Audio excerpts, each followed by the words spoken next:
Shalom, it's your boy Mikhail Yacob. Hope everybody is having a Yom Tov, a good day. And I'm just dropping some knowledge here. I'm gonna start a segment and I'm gonna start doing it on the computer, but for this one we just got it on pencil and pad.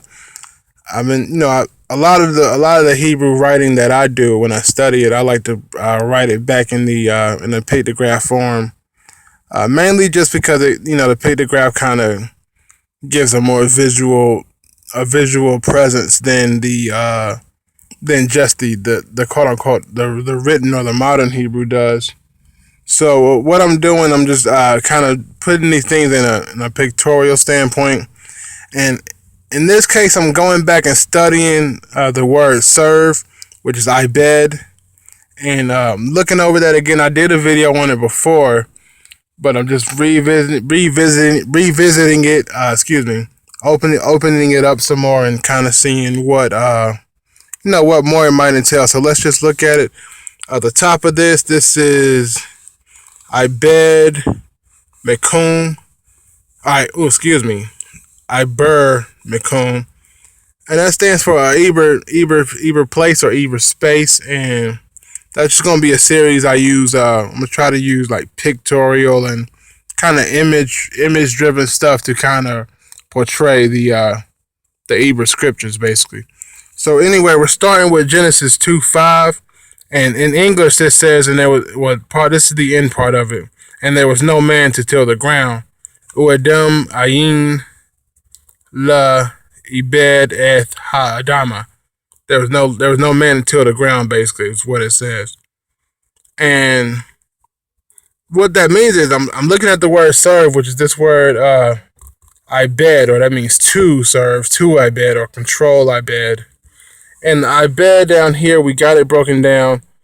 Focus, inside, entrance, or see, house, dimension, or any combination of the two. It's various ways to look at it.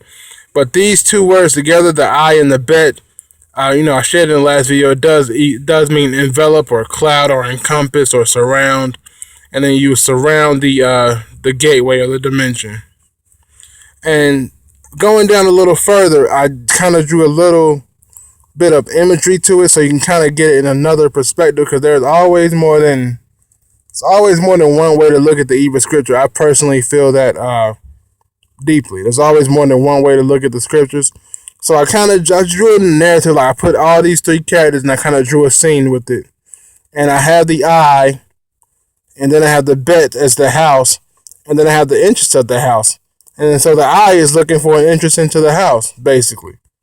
And what that entails is when you put that in the context of Genesis 2:5, when you go into a house, you're filling it, you're encompassing it.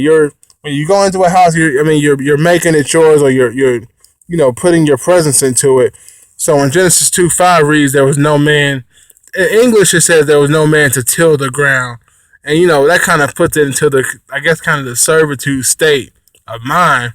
But that's not really what it's saying. Truthfully, it's saying there was no man to encompass the ground. There was no man to surround the ground and kind of cultivate it or civilize it, or whatever you want to claim it. There was no man to possess the ground, I guess you could say, if I had to try to translate it in English. And this is I figured it's pretty simple, but it is a good kind of example to picturize it.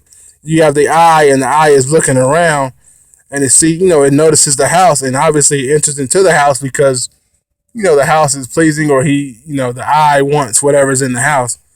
So that's kind of an example of ibed as far as how you can break it down from a historical standpoint. And then I want to go down a little bit further and use another example of ibed. This is Isaiah 41:8, and in the English it says, "And you, Israel, are my servant." And so it says, "U etah meaning you, Yasharal Ibedi, my servant."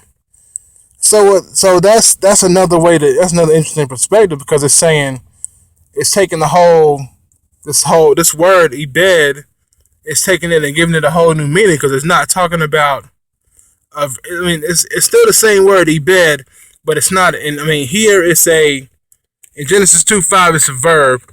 In Isaiah 41, it's a noun because it's saying, "Hey, Jacob is my servant."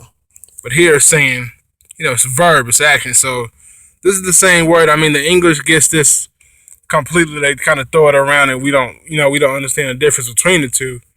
But here, putting it in perspective, if Yahuwah is saying Jacob is his servant, then what is Jacob? Then what is Israel to Yahuwah?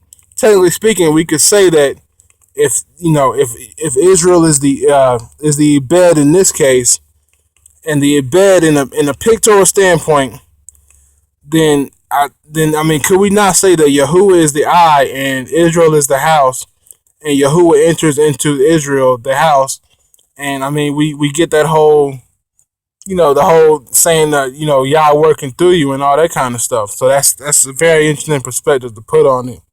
But that's all I wanted to mention on that. I drew this little stick figure here. Don't laugh at it too hard. But you see he got the circumcised beard and hair thing growing.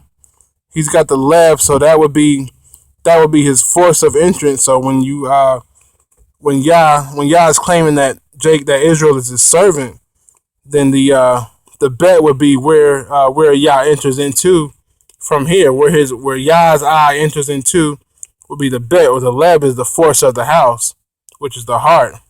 So Yah enters in there, and we make it do what it do after that. But that was all I was going to share. I did want to let y'all know that there is a new Hebrew dictionary coming out, Hebrew math dictionary, and I just ordered mine, so I'm waiting on that to come in the mail. But when that comes, I'll be dropping some nuggets on it.